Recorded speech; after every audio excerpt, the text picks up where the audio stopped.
Kári, þá er það fyrsta stórmótið. Þú ert mættur.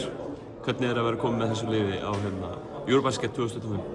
Bara hrikalega gaman sko. Bara draumur að vera veruleika sko. Þetta er algjör snilld og mikill spenningur. Þú ert búinn að vera í þessu liði síðan 2017 sem spila fyrsta leikinn.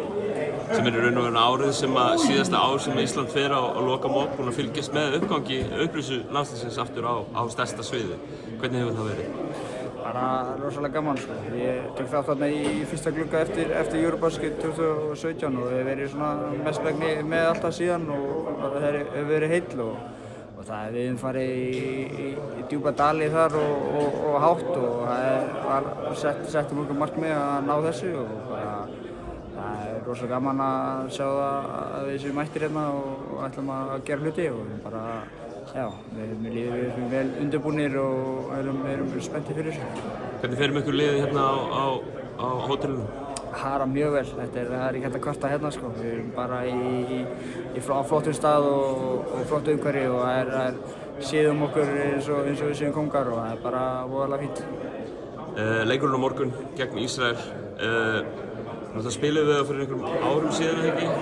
Þetta er eitthvað allt annað sem þið eru að fara að spila á morgun. Já, klárlega. Það er allt öðruvísi og aðeins öðruvísi lið og við á öðrum stað líka og bara, já, þetta verður svakalegt og það er allt öðruvísi að koma inn í alvöru mót. Það er enginn að fara að eitthvað spara sér neitt í þessu. Það er bara all out og bara, já, þetta verður rosalega gaman og við erum búin að greina það vel og mér finnst við erum búin að sjá svona hvað þeirra styrkleika liggja og hvar við getum kannski nýtt okkur eitthvað þarna og snýst bara hversu vel stendur við mætum og notum kannski eitthvað orku sem að fylgir hérna með okkar fólki og umhverfinu og nýta það til hins góða.